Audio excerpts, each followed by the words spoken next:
Next local body ఎన్నికలపై PCC focus. Majority స్థానాల్లో గెలిపే లక్ష్యంగా కార్యాచరణ. మొదట స్థానిక ఎమ్మెల్యేలు జిల్లా మంత్రులతో సెగ్మెంట్ల వారీగా మీటింగ్స్. ఆ తర్వాత సీఎం ఏఐసీసీ నేతలతో జిల్లా స్థాయి సమావేశాలు. గ్రామ స్థాయి సమస్యలపై దృష్టి పెట్టాలని నేతలకు ఇప్పటికీ ఆదేశాలట. లోకల్ బాడీ ఎలక్షన్ల మీద కాంగ్రెస్ పార్టీ ఫోకస్ పెట్టిందట. మరి బీసీ రిజర్వేషన్ల మీద ఫోకస్ పెట్టిరా? కీలకమైంది అదే. 34% ఉన్న బీసీ రిజర్వేషన్లు 23% తీసుకొచ్చిండు కేసీఆర్.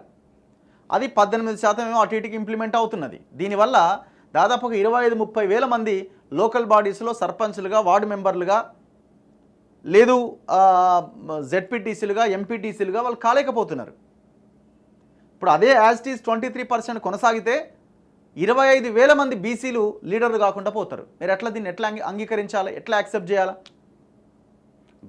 ఈ గవర్నమెంట్ కూడా ఎంత మాత్రము ఇష్టం లేదు రిజర్వేషన్లు పెంచడం. Very clear. ఇది వీళ్ళు కథలు పడుతున్నారు తప్ప ఏమీ లేదు, ఇందులో డౌట్ పడాల్సిన అక్కరే లేదు.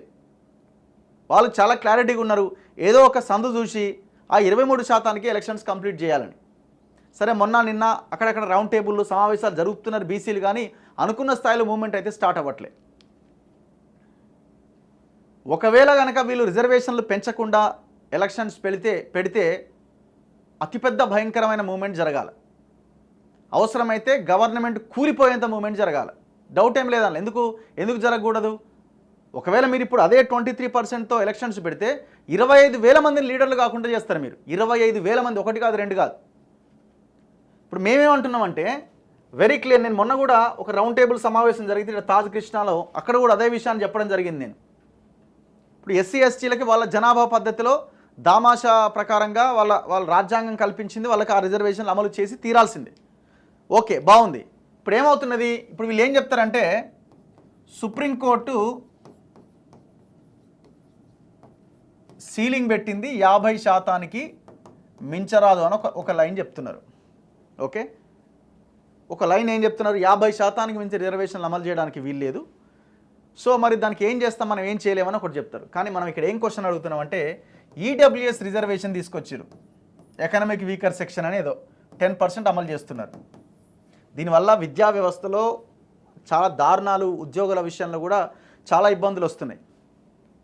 అతి ఎక్కువ మార్కులు సాధించిన వాళ్ళు ఉద్యోగాలు కోల్పోతున్నాయి. ఈసారి పక్కన పెడితే మరి ఇప్పుడు 10% అమలు చేసిన తర్వాత ఇక్కడ సీలింగ్ ఏడుంది? ఒకటి, సుప్రీంకోర్టు ఎప్పుడు చెప్పినా కూడా ఏమంటున్నది? సైంటిఫిక్ డేటాని ముందు పెట్టండి అని చెప్తున్నది. అంటే గవర్నమెంట్స్ ఏది కూడా సైంటిఫిక్ డేటాను ముందు పెట్టకుండా రిజర్వేషన్ అంటే కోర్టు ఎట్లా యాక్సెప్ట్ చేస్తుంది? చేయట్లేదు. అందుకే సుప్రీంకోర్టు 50% సీలింగ్ పెట్టింది. సరే, పక్కన పెట్టండి ఇది కూడా. అండ్ ఇంకొకటి ఏంటంటే ఇప్పుడు గవర్నమెంట్ ఏమంటుంది? ఎస్సీ ఎస్టీల జనాభా ప్రకారం వాళ్ళకి రిజర్వేషన్లు ఇవ్వాలి కాబట్టి వాళ్ళ రిజర్వేషన్ పెరుగుతున్న క్రమంలో ఉన్న మిగతా దాంట్లో ఈ 50% సీలింగ్ మించకుండా బీసీ రిజర్వేషన్లు ఎంతో కొంత తగ్గించాల్సి వస్తున్నది. అందుకే పోయినసారి కేసీఆర్ 23% చేసిండు అని చెప్తున్నారు. అంతే కదా? ఇప్పుడు మేమేమంటున్నామంటే సరే, మీరు చెప్పిందే వాస్తవం. కాంగ్రెస్కి కానీ, బీఆర్ఎస్కి కానీ, బీజేపీకి మేము డిమాండ్ చేసేది ఏంటంటే, ఇప్పుడు కాంగ్రెస్ పార్టీ అధికారంలో ఉంది కాబట్టి లోకల్ బాడీస్లో వాళ్ళకి ఎక్కువ అవకాశాలు ఉంటాయి గెలవడానికి. గవర్నమెంట్ వాళ్ళ చేతిలో ఉంది కాబట్టి నేనేమంటున్నామంటే, మీరేమన్నారు? కామారెడ్డి డిక్లరేషన్లో దయచేసి ఈ లైన్ ముందుకు తీసుకెళ్ళాలి. మనం కామారెడ్డి డిక్లరేషన్లో 25 వేల మంది కొత్తగా లోకల్ బాడీస్లో ప్రజాప్రతినిధులను చేస్తాం, 6 నెలల్లోపు కులగణన చేస్తామని మీరు హామీ ఇచ్చారు. మేమేమంటున్నాం? కులగణనకి ఆలస్యం జరుగుతున్నది కదా. ఓకే, మీరు అన్నదే రైట్. మీరు అన్న ప్రతి పాయింట్ని నేను రైట్ అనే అంటున్నా. మీరు అన్నదే పరిగణలోకి తీసుకొని నేను మాట్లాడుతున్నా. నేనేమంటున్నా అంటే 42% రిజర్వేషన్లు వచ్చేలాగా కాంగ్రెస్ పార్టీ ఆయా గ్రామాల్లో సర్పంచ్లని, వార్డు మెంబర్లని, ఎంపీటీసీలని, జెడ్పీటీసీలని మీరు మీ పార్టీ వైపు నుంచి ఈ 42% రిజర్వేషన్ అమలయ్యేలాగా మీరు టికెట్లు ఇవ్వండి. ఎవరికి? బీసీలకి.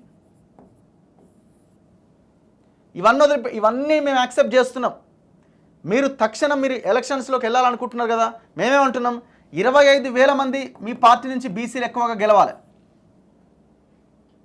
అంటే మీరు ఇచ్చే రిజర్వేషన్స్తో పాటుగా ఇప్పుడు 23% రిజర్వేషన్ అమలు చేస్తూ ఇంకొక 25 వేల మంది బీసీలు లోకల్ బాడీస్లో ప్రజాప్రతినిధులు అయ్యేలాగా మీరు వాళ్ళకి టికెట్లు ఇవ్వాలి. మిగతా వర్గాలకి టికెట్లు ఇవ్వద్దు. అక్కడ ఎస్సీ ఎస్టీలకి వాళ్ళకి అమలు అవుతుంది, అది కాదు. మిగతా వర్గాలకు ఇవ్వకుండా ఈ 25 వేల మందికి మీరు చేయాలి. లోకల్ ప్రజాప్రతినిధులని. దమ్ముందా?